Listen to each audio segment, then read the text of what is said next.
씨발놈 왜 맞는지 알아? 장군 엄마 때문이야. 군화발이 살을 파고들 때마다 장현우의 입에선 피가 튀었습니다. 그가 견뎌온 지옥 같은 8개월. 그리고 어느 날 그의 어머니 윤지영 준장이 목격한 충격적인 광경. 아들의 얼굴이 피범벅으로 일그러진 순간 대한민국 최초 여군 원스타의 세계가 산산조각 났어요. 김 차장님도 알고 계십니다. 가해자의 한마디에 드러난 끔찍한 진실. 이건 단순한 구타가 아닌 군 수뇌부가 연루된 조직적 보복이었죠. 윤지영의 손이 떨립니다. 군인의 명예냐, 어머니의 사랑이냐. 선택의 순간에서 그녀가 내린 결단이 대한민국을 뒤흔들게 됩니다. 이건 범죄입니다. 그녀의 목소리가 떨리지 않았습니다. 하지만 군대라는 거대한 권력 앞에 그녀는 혼자였습니다. 아들은 병상에 누워있고 김 차장의 협박은 살벌해졌어요. 윤지영은 별 하나로 얼마나 버틸 수 있을까요? 그녀가 사투를 시작합니다. 온몸을 던져 목숨을 걸고 진실을 위해. 군대 내 숨겨진 어둠의 실체, 지금 함께 파헤쳐 보시겠습니까? 그 전에 1초면 충분합니다. 구독, 좋아요, 댓글로 따뜻한 이야기의 울림을 함께 만들어주세요. 장군의 아들이라고 특별 대우받고 싶냐? 어둠 속에서 날아온 주먹이 장현우의 복부를 강타했습니다. 숨이 턱 막히는 고통이 전신을 관통했지만 그는 소리 한 번 지르지 않았습니다. 이미 3개월째 이어진 일상이었으니까요. 죄송합니다, 선임님. 떨리는 목소리로 답하는 장현우의 눈가에 눈물이 맺혔습니다. 누군가에게 말해야 한다고 생각할 때마다 그는 어머니의 얼굴을 떠올렸습니다. 대한민국 여군 최초의 준장, 윤지영. 그녀의 아들이 이런 꼴을 당한다는 사실이 알려지면 어떤 일이 벌어질까요? 어머니의 커리어가 위험해질 수도 있다는 생각에 장현우는 또다시 입을 다물었습니다. 같은 시각 국방부 본관. 윤지영 준장은 차가운 표정으로 회의실을 나서고 있었습니다. 그녀의 뒤로 김 차장의 날카로운 목소리가 따라붙었습니다. 윤 준장, 그런 식으로 회의에서 반대 의견을 내세우면 곤란합니다. 병사 자살 사건은 내부적으로 처리할 문제지 국회나 언론에 보고할 사안이 아닙니다. 윤지영은 걸음을 멈추고 천천히 돌아섰습니다. 그녀의 눈빛은 마치 얼음처럼 차가웠습니다. 김 차장님, 군인이 자살했습니다. 그것도 가혹행위 제보 직후에요. 이건 은폐할 문제가 아니라 진상을 규명해야 할 사건입니다. 김 차장은 코웃음을 쳤습니다. 그래서 준장님이 군 검찰에 수사 의뢰했다면서요? 제 허락도 없이? 사망 사건 수사는 규정상 당연한 절차입니다. 윤지영의 단호한 대답에 김 차장의 얼굴이 일그러졌습니다. 조심하시는 게 좋을 겁니다. 준장님처럼 원칙주의자들은 군에서 오래 살아남기 힘들어요. 특히 여군은요. 윤지영은 더 이상 대꾸하지 않고 돌아섰습니다. 복도를 걸으며 그녀는 깊은 한숨을 내쉬었습니다. 20년 군 생활 동안 그녀는 숱한 차별과 편견에 맞서 싸워왔습니다. 하지만 최근 들어 군 고위층의 부패와 비리는 점점 더 노골적으로 드러나고 있었습니다. 사무실로 돌아온 윤지영은 책상 위 액자 속 아들의 사진을 바라보았습니다. 장현우는 어머니의 반대에도 불구하고 군입대를 선택했고 지금은 최전방 부대에서 복무 중이었습니다. 장군의 아들이란 부담을 주지 않기 위해 윤지영은 일부러 아들의 부대에 관여하지 않았습니다. 준장님, 오늘 저녁 일정 재확인드립니다. 8시에 국방부 고위급 만찬이. 비서실 소령의 보고에 윤지영은 고개를 저었습니다. 오늘은 개인 일정이 있어서 참석 어렵다고 전해주세요. 갑작스러운 결정이었습니다. 그러나 아침부터 윤지영의 마음속에는 설명할 수 없는 불안감이 자리 잡고 있었습니다. 아들과 통화한 지 이미 열흘이 지났고 문자에도 답이 없었습니다. 병사들은 바쁘다지만 그래도 어머니에게 연락 한 번 없다는 건 이상한 일이었습니다. 오늘은 직접 아들 부대에 다녀오겠습니다. 바로 그날 윤지영의 인생은 완전히 뒤바뀌게 되었습니다. 윤지영의 검은색 승용차가 산길을 오르고 있었습니다. 경사가 가팔라질수록 그녀의 가슴은 더욱 답답해졌습니다. 직감이었을까요? 아니면 어머니의 본능이었을까요? 무언가 잘못되었다는 느낌을 지울 수 없었습니다. 부대 정문에 도착하자 초소의 병사가 급히 경례를 붙였습니다. 준장 계급장을 단 여군의 방문은 분명 놀라운 일이었을 테니까요. 윤지영 준장입니다. 비공식 방문이에요. 연대장에게 미리 연락했습니다. 거짓말이었습니다. 윤지영은 아무에게도 연락하지 않았습니다. 하지만 그녀의 당당한 태도에 경비병은 아무런 의심 없이 차량을 통과시켰습니다. 부대 내부로 들어서자 긴장된 분위기가 느껴졌습니다. 평일 오후인데도 연병장은 텅 비어 있었고 간간이 들리는 고함 소리만이 삭막한 공기를 가르고 있었습니다. 윤지영은 본능적으로 차를 세웠습니다. 어디서부터 찾아볼까? 그때였습니다. 생활관 뒤편에서 들려오는 비명소리에 윤지영의 등골이 오싹해졌습니다. 그녀는 즉시 차에서 내려 소리가 나는 방향으로 달려갔습니다. 좁은 통로 끝, 창고 옆 사각지대에서 충격적인 광경이 펼쳐지고 있었습니다. 5명의 병사들이 한 명을 둘러싸고 발길질을 해대고 있었습니다. 피투성이가 된 그 병사는 고개를 푹 숙인 채 쓰러져 있었습니다. 이 개새끼가 아직도 정신을 못 차렸어. 장군 엄마가 구해줄 것 같아. 병장 계급의 사내가 쓰러진 병사의 머리채를 잡아 올렸습니다. 그 순간 윤지영의 심장이 멈췄습니다. 피범벅이 된 얼굴, 그것은 바로 그녀의 아들 장현우였습니다. 당장 멈춰요. 윤지영의 고함에 가해자들이 화들짝 놀라 뒤를 돌아봤습니다. 여군 장성의 모습에 그들의 얼굴이 핏기를 잃었습니다. 준장. 님. 처음 입을 연 것은 김정은 중사였습니다. 그는 애써 태어난 척하며 말을 이었습니다. 훈련 중 발생한 사고입니다. 이 병사가 규정을 어겨서. 거짓말 마세요.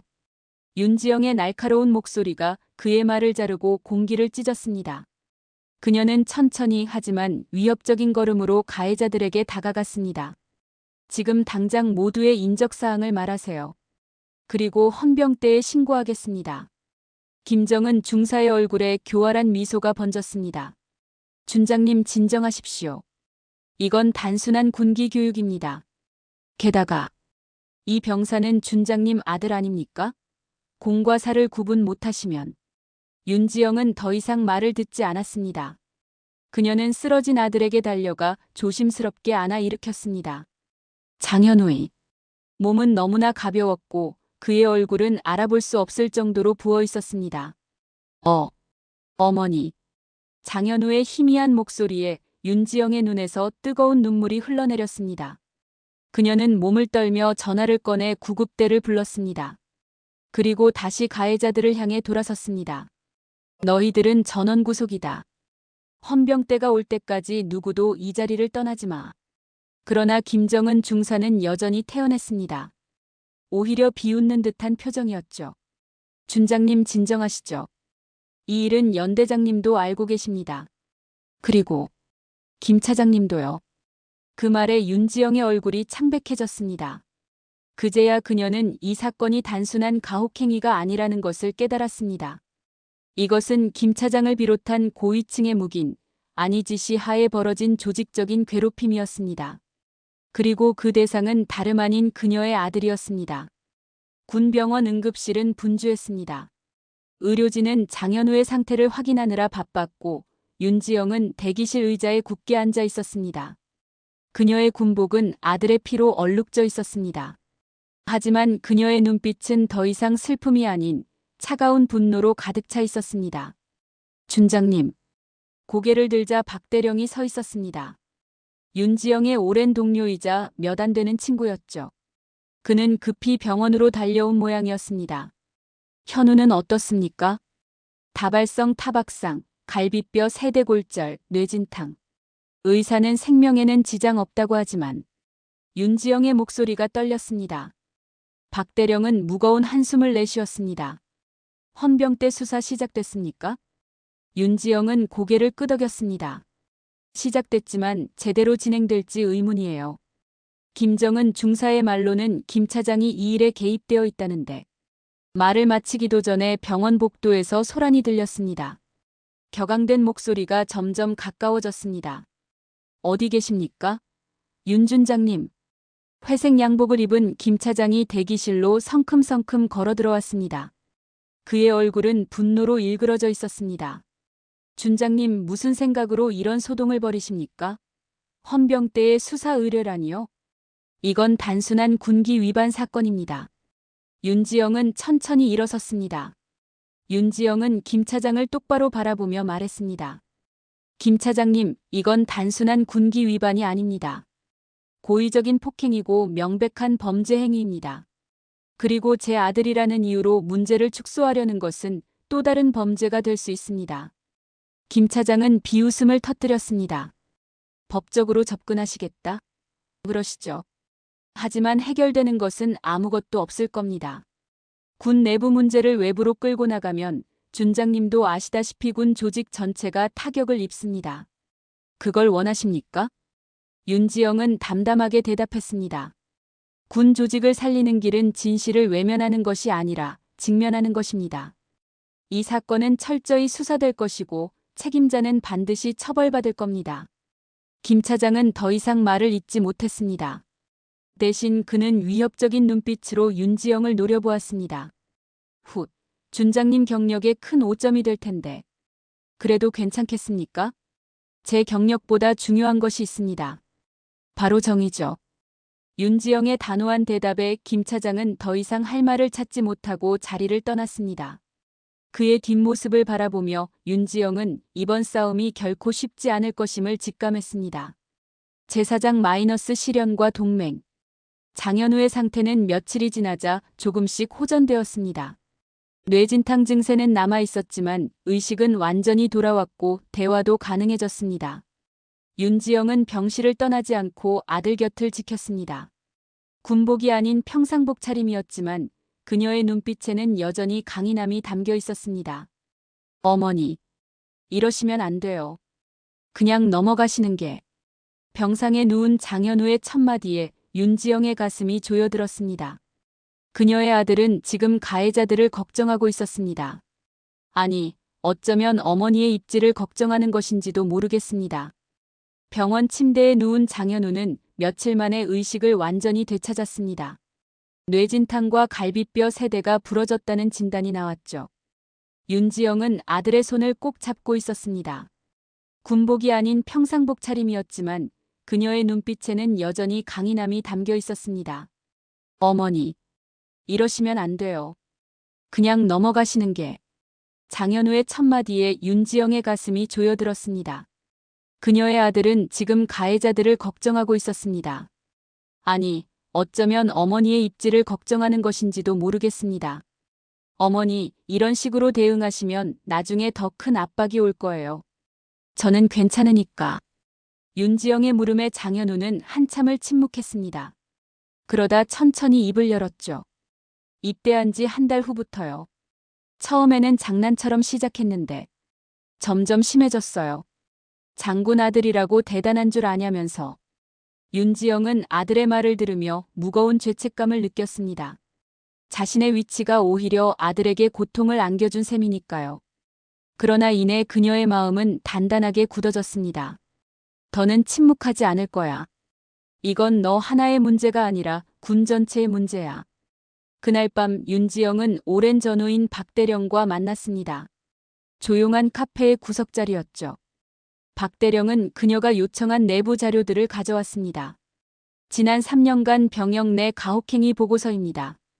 공식적으로는 32건이지만 비공식적으로는 그 10배는 될 겁니다. 윤지영은 자료들을 꼼꼼히 살폈습니다. 사건의 패턴, 처리 과정, 그리고 은폐된 흔적들까지. 그녀의 눈에는 모든 것이 보였습니다. 김 차장의 지시가 있었군요. 모든 사건을 단순 군기 문제로 축소하라는. 박대령은 무거운 표정으로 고개를 끄덕였습니다. 김 차장뿐만이 아닙니다. 국방부 고위층 대부분이 알고 있었죠. 문제는 증거예요. 이런 지시는 대부분 구두로만 이루어지니까요. 윤지영은 잠시 생각에 잠겼다가 결심한 듯 말했습니다. 증인이 필요해요. 용기 있는 내부자들이요. 다음 날부터 윤지영은 신뢰할 수 있는 장교들을 조용히 만나기 시작했습니다. 그 중에는 아들의 부대에서 근무했던 소령도 있었고 김 차장 밑에서 일했던 중령도 있었죠. 처음에는 망설이던 그들도 윤지영의 진심 어린 호소에 하나둘 마음을 열기 시작했습니다. 준장님이 앞장서시면 저희도 증언하겠습니다. 동시에 윤지영은 외부의 힘도 빌리기로 했습니다. 국회 국방위원회 의원, 군인권 관련 시민단체, 그리고 신뢰할 만한 언론인들까지. 그녀는 자신의 모든 인맥과 신용을 총동원했습니다. 이건 단순한 복수가 아닙니다. 군의 미래를 위한 일입니다. 윤지영의 말에 많은 이들이 공감했습니다. 오랫동안 군대 내 가혹행위와 그에 대한 은폐는 공공연한 비밀이었으니까요. 이제 그것에 맞설 상징적인 인물이 나타난 것이었습니다. 하지만 그들의 움직임은 곧 상부에 감지되었습니다. 국방부에서는 윤지영에게 자제를 요청하는 연락이 왔죠. 그러나 그녀는 이미 돌아갈 수 없는 강을 건너고 있었습니다. 국방부 본관 대회의실. 내부조사위원회가 소집되었습니다. 테이블 한쪽에는 윤지영과 그녀의 법무관들이, 맞은편에는 김 차장을 비롯한 고위 관계자들이 자리했습니다. 공기는 팽팽한 긴장감으로 가득했습니다. 본 조사위원회는 최근 발생한 육군 제3사단 병영 내 폭행 사건에 대한 진상규명을 위해 소집되었습니다. 위원장의 개회 선언에 윤지영은 차분히 자료를 정리했습니다. 그녀는 이 자리에서 승리해야 했습니다. 아들을 위해서가 아니라 군 전체의 건강한 변화를 위해서였죠. 먼저 사건 개요와 피해자 상태에 대해 보고드리겠습니다. 윤지영이 말을 시작하려는 순간 김 차장이 끼어들었습니다. 그 전에 피해자의 평소 행실과 태도에 대한 보고가 선행되어야 할 것 같습니다. 김 차장의 말에 회의실이 술렁였습니다. 사실상 피해자인 장현우를 문제의 원인으로 돌리려는 의도가 명백했습니다. 윤지영은 분노를 참으며 차분히 대답했습니다. 김 차장님, 피해자를 탓하는 발언은 적절치 않습니다. 지금은 가해 행위의 사실관계를 확인하는 자리입니다. 그러나 김 차장은 뜻을 굽히지 않았습니다. 장현우 이병은 입대 후 여러 차례 지시불이행과 태도 불량으로 경고를 받은 바 있습니다. 또한 동료들과의 관계도 원만하지 못했던 것으로. 거짓말입니다. 갑작스런 외침에 모두가 놀라 문 쪽을 바라보았습니다. 거기에는 휠체어를 탄 장현우가 있었습니다. 그의 옆에는 박대령이 서 있었죠. 장현우 이병, 이게 무슨 소동인가? 이 자리는 허가받지 않은 인원이 들어올 수 없는. 김 차장의 항의를 무시한 채 장현우는 휠체어를 밀며 앞으로 나왔습니다. 저는 한 번도 지시불이행이나 태도 불량으로 경고받은 적이 없습니다. 오히려 제가 당한 가혹행위를 신고하려 했을 때 중대장님이 무시하셨습니다. 장현우의 증언에 회의실은 다시 술렁였습니다. 윤지영은 아들을 걱정스럽게 바라보았습니다. 그가 이 자리에 올 것이라고는 생각지 못했기 때문이었죠. 추가로 말씀드리자면 저뿐만 아니라 다른 병사들도 같은 일을 당했습니다. 다만 모두 신고를 포기했을 뿐입니다. 두려움 때문에요. 장현우의 말에 윤지영은 무언가를 결심한 듯 서류 가방에서 USB를 꺼냈습니다. 이 USB에는 지난 3년간 부대 내 가혹행위에 대한 증언과 증거가 담겨 있습니다. 총 27명의 제대 병사들과 현역 간부들의 증언이죠. 회의실이 얼어붙었습니다. 김 차장의 얼굴이 창백하게 변했습니다. 윤 준장, 이건 월권행위요.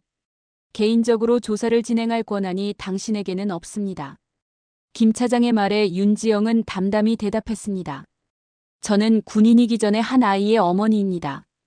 그리고 무엇보다 이 나라의 국민이고요. 이건 단순한 개인의 복수가 아닙니다.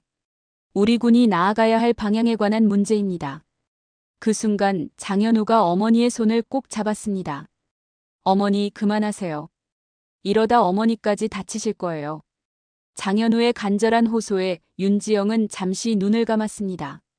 그러나 이내 단호한 눈빛으로 아들을 바라보며 말했습니다. 이건 너 하나의 문제가 아니야. 군대 전체의 문제야. 그리고 난 이 싸움에서 물러서지 않을 거야. 윤지영의 단호한 선언 이후 김 차장은 그녀를 직무정지시키기 위한 모든 수단을 동원했습니다. 군 내부에서는 그녀를 문제아로 낙인 찍는 소문이 퍼졌고 일부 언론에서는 감정적인 어머니라며 그녀의 행동을 폄하하기도 했습니다. 하지만 윤지영은 흔들리지 않았습니다. 총장님, 저는 제 결정을 후회하지 않습니다. 국방부 총장과의 비공개 면담에서 윤지영은 자신의 입장을 분명히 했습니다. 그녀의 눈에는 두려움 대신 확신이 있었죠. 윤 준장, 자네의 충정은 이해하네.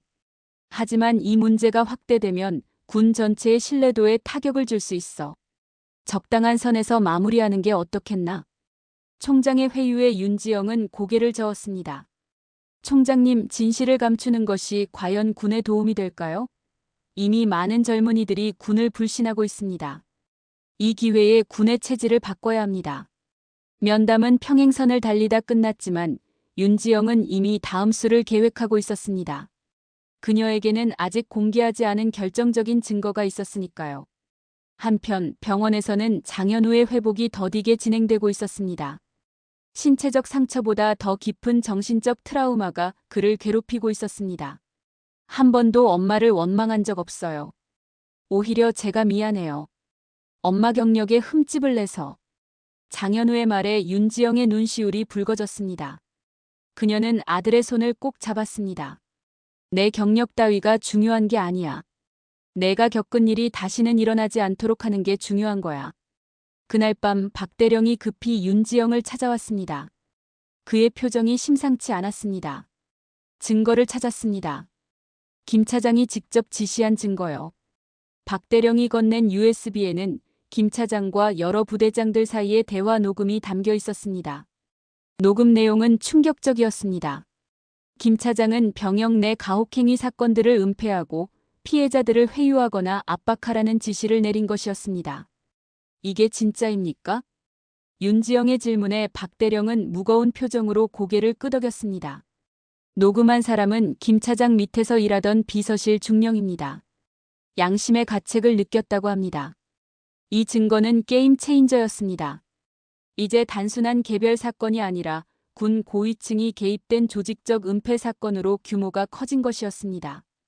다음 날 윤지영은 국회의원 한 명을 조용히 만났습니다. 국방위원회 소속 의원이었죠. 이 녹음을 들어보셨습니까? 이건 단순한 군기 문제가 아닙니다. 범죄입니다. 의원은 자료를 꼼꼼히 검토한 후 고개를 끄덕였습니다. 국회 국방위 청문회를 소집하겠습니다. 윤 준장님이 직접 증언해 주셔야 합니다. 윤지영은 잠시 침묵했다가 결심한 듯 말했습니다. 군인으로서의 경력이 끝나더라도 진실을 말하겠습니다. 소식은 빠르게 퍼졌습니다. 국방위 청문회 소식에 김 차장은 즉각 대응에 나섰습니다. 언론 플레이, 윤지영에 대한 인신공격, 심지어 장현우의 과거까지 들춰내려 했습니다. 하지만 이미 많은 현역 군인과 예비역들이 윤지영 편에 서기 시작했습니다. 청문회를 사흘 앞두고 윤지영은 병원에 있는 아들을 찾았습니다. 장현우는 예전보다 건강해 보였습니다. 그는 어머니의 손을 꼭 잡았습니다. 어머니, 청문회에서 제가 증언해도 될까요? 윤지영은 놀랐습니다. 아들이 자신의 트라우마를 공개적으로 드러내는 것이 쉬운 결정이 아님을 알았기 때문이었습니다. 정말 그러고 싶니? 쉽지 않을 거야. 장현우는 결연한 표정으로 고개를 끄덕였습니다. 저 같은 피해자가 또 생기지 않게 하고 싶어요. 그리고 어머니 혼자 싸우게 하고 싶지 않아요. 윤지영의 눈에서 눈물이 흘러내렸습니다. 그녀는 아들을 꼭 안았습니다. 이제 그들은 함께 싸울 것이었습니다. 진실과 정의를 위해, 그리고 더 나은 미래를 위해. 국회의사당. 국방위원회 청문회장은 일찍부터 방청객과 기자들로 가득 찼습니다. 윤지영은 증인석에 앉아 차분히 자료를 정리하고 있었습니다. 그녀의 옆자리에는 휠체어를 탄 장현우가 있었습니다. 그리고 맞은편에는 김 차장을 비롯한 군 고위 관계자들이 앉아 있었습니다. 지금부터 국방부 병영문화 개선 및 병영 내 인권 침해 사건 진상 규명을 위한 국회 국방위원회 청문회를 시작하겠습니다. 위원장의 선언과 함께 청문회가 시작되었습니다. 첫 번째 증언자로 윤지영이 호명되었습니다. 윤지영 준장님, 먼저 오늘 이 자리에 나오게 된 배경을 말씀해 주시기 바랍니다. 윤지영은 침착하게 발언을 시작했습니다. 저는 오늘 이 자리에 한 아이의 어머니로, 그리고 23년간 이 나라의 군인으로 살아온 사람으로서 나왔습니다. 제 아들이 겪은 일은 단순한 사고가 아닙니다. 그것은 우리 군대 내에 뿌리 깊게 자리 잡은 폭력과 은폐의 문화가 빚어낸 필연적 결과입니다. 윤지영은 차분하지만 단호한 어조로 아들이 겪은 가혹행위, 그리고 이후 진행된 조직적 은폐 시도에 대해 상세히 증언했습니다. 그녀의 증언은 객관적 사실과 명확한 증거에 기반하고 있었습니다. 그리고 이제 가장 중요한 증거를 제출하고자 합니다. 윤지영이 USB를 꺼내자 장내가 술렁였습니다. 그녀는 위원장에게 허락을 구한 후 녹음 파일을 재생했습니다. 스피커를 통해 김 차장의 목소리가 또렷하게 흘러나왔습니다. 절대 외부로 새어나가서는 안 된다.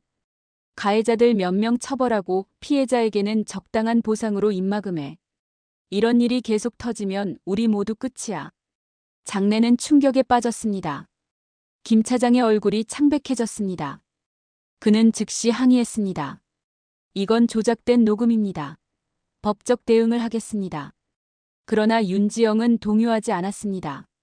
이 녹음은 이미 국과수의 감정을 마쳤습니다. 조작 가능성은 전혀 없습니다. 청문회는 다음 증인으로 장현우를 호명했습니다. 그는 떨리는 목소리로 자신이 겪은 가혹행위에 대해 담담하게 증언했습니다. 그의 솔직한 이야기에 방청객들은 숙연해졌습니다. 저는 저 하나의 일을 말하기 위해 이 자리에 온 게 아닙니다. 저와 같은 피해자가 더는 나오지 않기를 바라는 마음에서 왔습니다. 청문회는 12시간 넘게 계속되었습니다. 윤지영이 모은 증인들이 하나둘 나와 증언했고 김 차장 측은 점점 궁지에 몰렸습니다. 마지막 발언 기회에서 윤지영은 단호하게 말했습니다.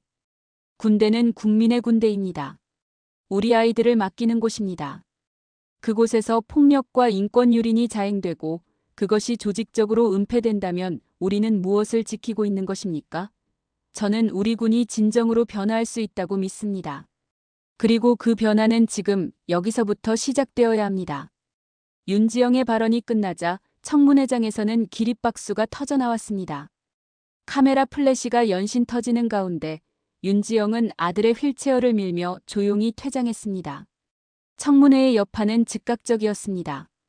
다음 날 아침 김 차장을 포함한 국방부 고위 간부 6명이 사퇴했습니다.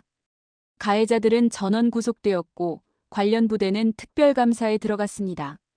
그리고 가장 중요한 것은 군내 병역문화 혁신을 위한 특별위원회가 구성되었다는 점이었습니다. 윤지영은 조용히 자신의 사무실을 정리했습니다. 그녀는 이미 결심을 마쳤습니다. 이제 군인으로서의 삶을 마무리할 때가 온 것이었습니다. 서울 교외의 작은 마을. 봄볕이 따사롭게 내리쬐는 오후 윤지영은 앞마당에 작은 텃밭을 가꾸고 있었습니다. 청문회 이후 반년이 지난 시점이었습니다. 그녀는 이제 더 이상 군인이 아니었습니다. 23년간의 군 생활을 마치고 명예전역을 선택했습니다. 어머니, 점심 준비됐어요. 집안에서 장현우의 목소리가 들렸습니다. 그는 이제 완전히 회복되어 대학으로 복학한 상태였습니다. 군 복무는 의병 전역으로 마무리되었죠. 금방 갈게. 윤지영은 장갑을 벗으며 집안으로 향했습니다. 식탁에는 장현우가 준비한 소박한 점심이 차려져 있었습니다. 모자는 맞은편에 앉아 식사를 시작했습니다. 오늘 학교에서 군 관련 수업이 있었어요. 교수님이 어머니 사례를 언급하시더라고요. 장현우의 말에 윤지영은 미소 지었습니다. 어떻게 말씀하시던? 현대 한국 군사사의 전환점이라고요. 군대의 체질이 바뀌는 계기가 되었다고. 윤지영은 잠시 생각에 잠겼습니다. 청문회 이후 군대는 실제로 많은 변화를 겪었습니다. 병역 내 인권 감시 시스템이 강화되었고 내부 고발자 보호법안이 통과되었습니다. 가장 큰 변화는 사람들의 인식이었습니다. 군대 내 폭력과 가혹행위가 더 이상 군기라는 이름으로 정당화될 수 없게 된 것이었죠. 교수님이 혹시 퇴역한 군인 출신이신가? 장현우의 질문에 윤지영이 고개를 끄덕였습니다. 응, 박대령이야. 이제는 박 교수지만. 식사를 마친 후 윤지영과 장현우는 집 근처 작은 산책로를 걸었습니다. 봄바람이 그들의 머리카락을 가볍게 흔들었습니다. 가끔 군 생활이 그립지 않으세요? 장현우의 질문에 윤지영은 잠시 생각했습니다. 그립기도 하지. 23년이니까. 하지만 후회는 없어. 두 사람은 잠시 침묵 속에 걸었습니다. 그때 윤지영의 전화가 울렸습니다.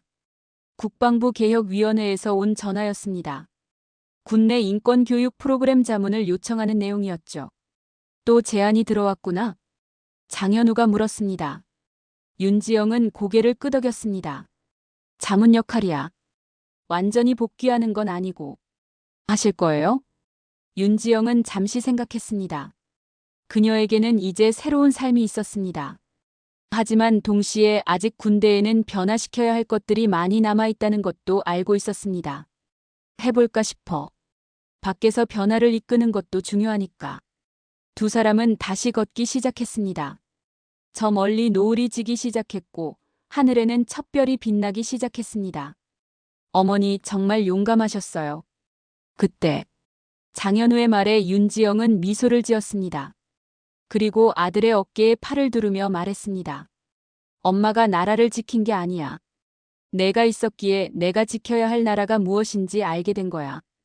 두 사람은 노을이 물든 하늘을 바라보았습니다. 윤지영의 가슴 속에는 이제 평온함이 자리하고 있었습니다. 군인으로서의 임무는 끝났지만 어머니로서 그리고 한 사람의 시민으로서 그녀의 싸움은 계속될 것이었습니다. 그리고 그 싸움에는 이제 아들도 함께했습니다. 하늘에서 별 하나가 더 밝게 빛나기 시작했습니다. 마치 새로운 시작을 알리는 것처럼요. 여러분은 이 이야기를 듣고 어떤 생각이 드셨나요?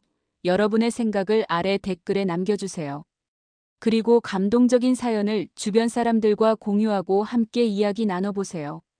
마지막으로 1초밖에 걸리지 않는 구독과 좋아요, 알림 설정은 영상 제작에 큰 힘이 됩니다.